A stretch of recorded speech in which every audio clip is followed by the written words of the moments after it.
I haven't seen one of those in ages. Finders keepers, right? No, don't. Ricky ran as fast as his little legs and large body would go. He wasn't used to cardio, only the occasional heavy lifting. He was running out of breath, but it wouldn't matter if he didn't make it far enough anyway. Shape charges directed the blast to collapse the tunnel and destroyed everyone and everything in that safe room. As the tunnel collapsed behind him, Ricky kept running as fast as he could with his potted plant to find where the rats were leading him in the dark. Chapter 6. Interlude. The day or two in the tunnel, so who knows. The rats led Ricky out of town safely. The pursuers had no way to track him with the tunnel collapsed. The tunnel went on for miles, eventually leading them to the outskirts. There had been tracks to where a trolley had been, but it was long since gone, used by the person who escaped before, Ricky presumed. Ricky had to take many breaks in the tunnel.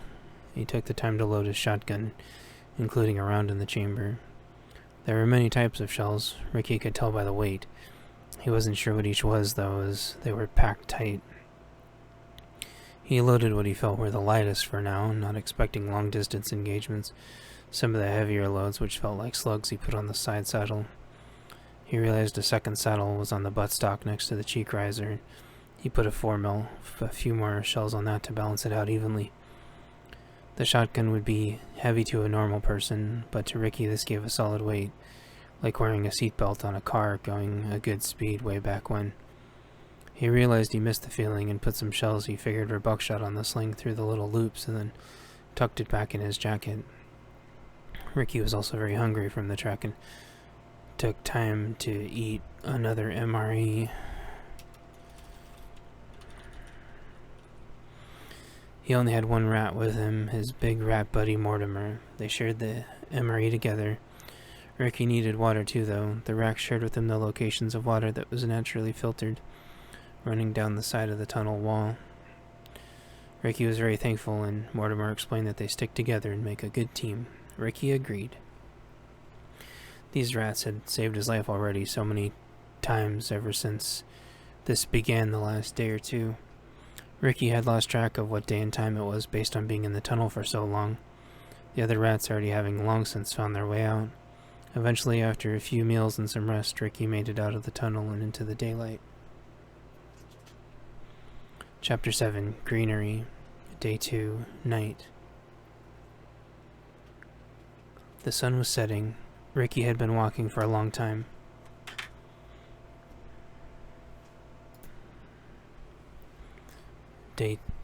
Chapter 7. Greenery. Day 2. Night. The sun was setting. Ricky had been walking for a long time and he slept a few times in there somewhere.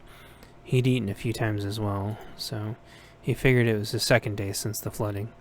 He wasn't sure how long he walked. He became re-aware that he could walk a long way in a semi-trance and would be alert again when he needed to be, barely conscious of the journey. Buried in his mind, he was hardly aware of the walking. When he would regain full consciousness, he could never remember what he was thinking about. It always worked out, though, and he never got hurt. This must have been where all the rats went, Ricky thought. There was an empty road. One direction led into the city. One direction led away. He communed with the rat on his shoulder. Mortimer agreed with him that they should head away from the city. Down the road they went. On an unconscious level, Ricky was aware of thousands of rats planning and plotting out the best course, sharing information. They followed traces and scents, hunted for food, ran into enemies and traps, ran into an old rival, the black rats. Ricky got tugged back into consciousness again as he walked down the road, a thought entering his mind: black rats. Standing in front of him, blocking the road, was a black rat. Its eyes blazing through the night, and teeth that had been worn down several times to keep proper shape.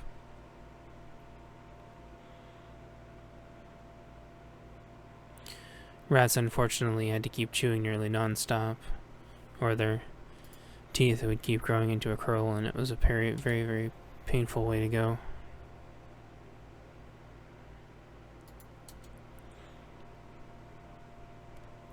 Ricky and the other brown rats had chased the black rats out of the city quite a while ago. The two species were quite different and didn't get along well. They had different breeding rates, carried different diseases, and so on. If one species of rat was predominant, it wasn't a big deal to keep the other species suppressed if immediate decisive action was taken. It had a dual role of rat safety, but also people safety.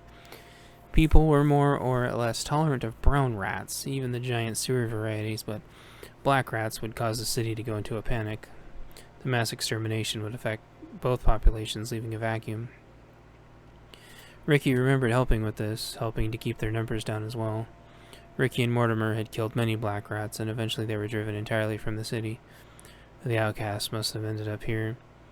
The black rat in the road eyeballed Ricky. The dark creature was neither afraid nor curious.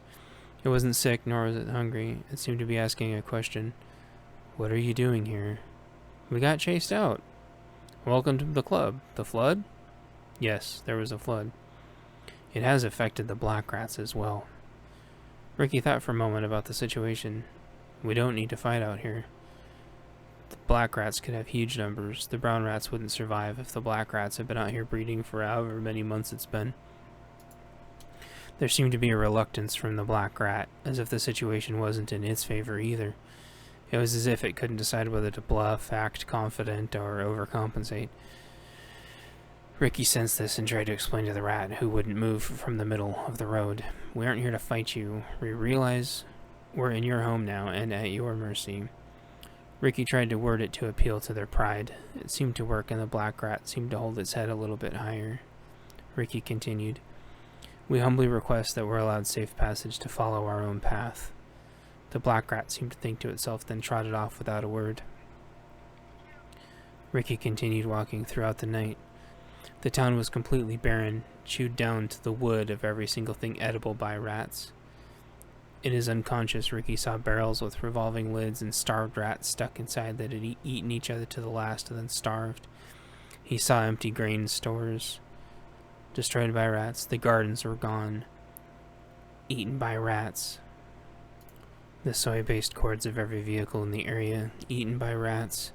The people were gone, either by plague, fear, or starvation. Ricky knew that another fight with the black rats would be a bad trade. While the brown rats were bigger traditionally and even had faster reproductive rates, the black rats were significantly more agile and were amazing climbers. Ricky pushed the potential out of his mind for the moment, not having a solution for it other than what was already prescribed to the black rat sentry in the road. With that, Ricky slipped into a trance and began walking down the road in the dark again.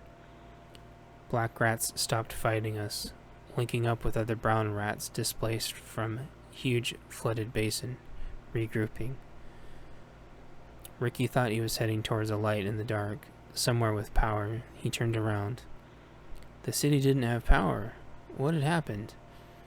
The rats. The rats chewed through all the power cables, the internet cables, everything. Ricky shuddered a moment as he walked, and then continued towards the light reflected up into the sky. He was suddenly aware of a drizzle that turned back into rain. Mortimer held Ricky's coat collar tight as they walked, each keeping the other warm as temperatures hovered around 40 degrees Fahrenheit. The trip would have to wait, though. It was time for Ricky to take a nap. He mentally tucked away where the light was coming from and went to the nearest building. "This house looks good. All clear in here." Ricky went into the house and laid his potted plant down, then got his satchel out, laid it down with it under his head, and fell fast asleep. Ricky dreamed of a girl whose features he could barely make out aside from the black hair, black eyeliner, black fingernails, but an aura of light. She was pragmatic and calculating, patient but lethal.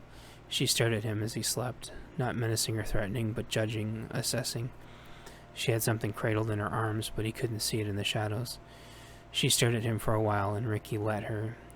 He wasn't a threat unless he was cornered, and wanted her to know that he was respecting her territory that she had carved out. He was passively trying to assess her as well, but didn't want to scare her off. At the same time, they both felt a third presence, a man with a sickly green feeling about him and a dark aura. There was a growing crescendo of chittering that was both alarming and unsettling at the same time. The girl in black disappeared, and Ricky stirred. "Everyone has rallied. We are ready."